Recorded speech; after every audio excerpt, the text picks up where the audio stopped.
Le cri de Pulchéry Ballet résonne comme un avertissement dans une Côte d'Ivoire à bout de souffle. L'activiste, symbole du courage citoyen, prédit la chute du régime d'Alassane Ouattara avant janvier 2026. Ce n'est pas une simple prophétie, c'est l'écho d'un peuple trahi, usé, mais toujours debout. Car en Côte d'Ivoire, l'histoire a prouvé que les fins de règne ne préviennent pas, elles éclatent. Nous sommes à nouveau à la croisée des chemins. Encore une fois, notre pays retient son souffle, comme suspendu entre la peur et l'espérance.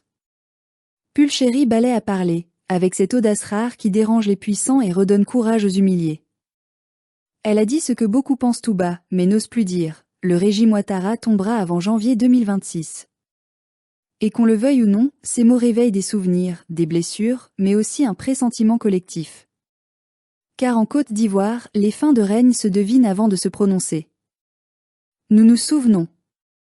1999, la chute d'Henri Konan Bédié, balayée par le vent d'un coup d'État un 24 décembre, quand le pays croyait déjà à la stabilité.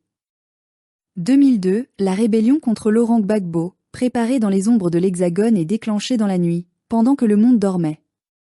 2010, le chaos post-électoral, la France de Sarkozy imposant son poulain par les bombes et le mensonge. Chaque fois, c'est entre décembre et janvier que la Côte d'Ivoire a vacillé. Chaque fois, c'est dans la chaleur étouffante des fêtes que la peur s'est mêlée à l'espérance. Alors oui, Pulchéry Ballet a raison de dire ce que nos cœurs murmurent, le système Ouattara, malgré ses blindés et ses milliards, chancelle. Pas parce qu'un groupe d'activistes ou d'opposants en a décidé ainsi, mais parce que les injustices accumulées finissent toujours par rattraper ceux qui les sèment. Depuis trop longtemps, le pouvoir d'Alassane Ouattara ne repose plus sur la légitimité du peuple, mais sur la peur, la manipulation et le soutien d'un Occident qui ferme les yeux sur tout, tant que ses intérêts sont préservés. Mais l'histoire du continent nous enseigne que les trônes bâtis sur l'humiliation des peuples ne durent jamais éternellement. Regardons autour de nous, le Mali, le Burkina Faso, le Niger. Partout, les peuples se lèvent contre la tutelle coloniale. Partout, la jeunesse reprend son destin en main, et les drapeaux du courage remplacent les drapeaux de la résignation.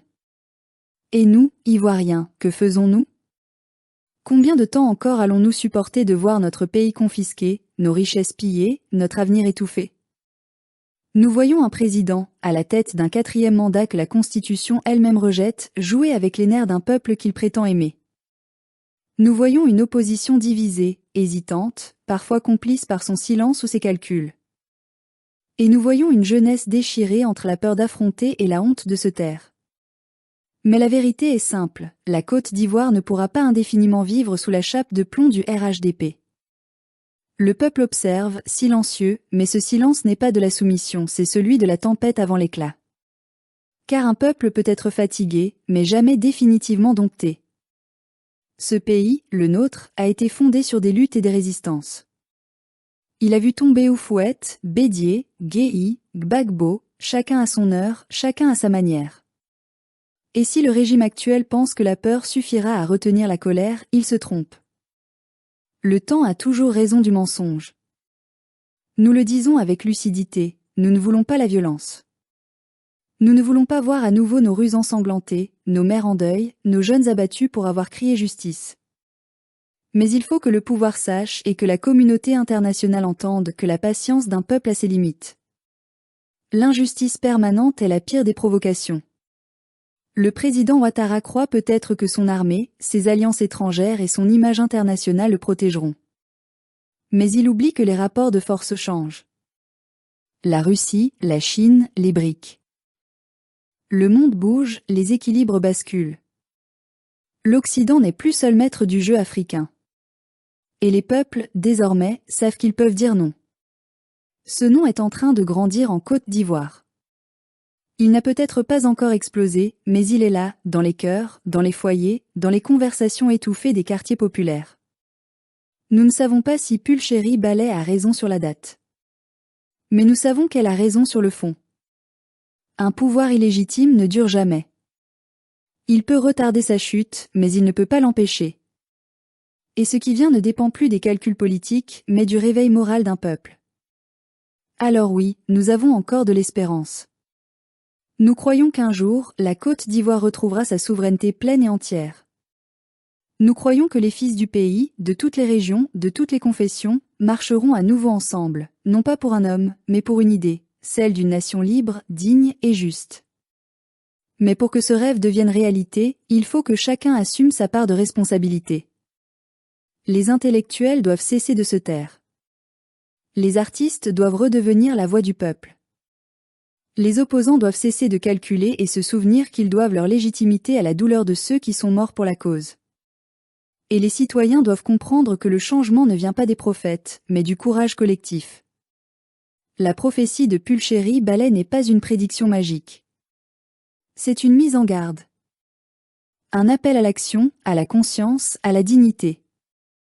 Ce n'est pas le ciel qui fera tomber le régime Ouattara. C'est la terre, c'est le peuple, c'est nous.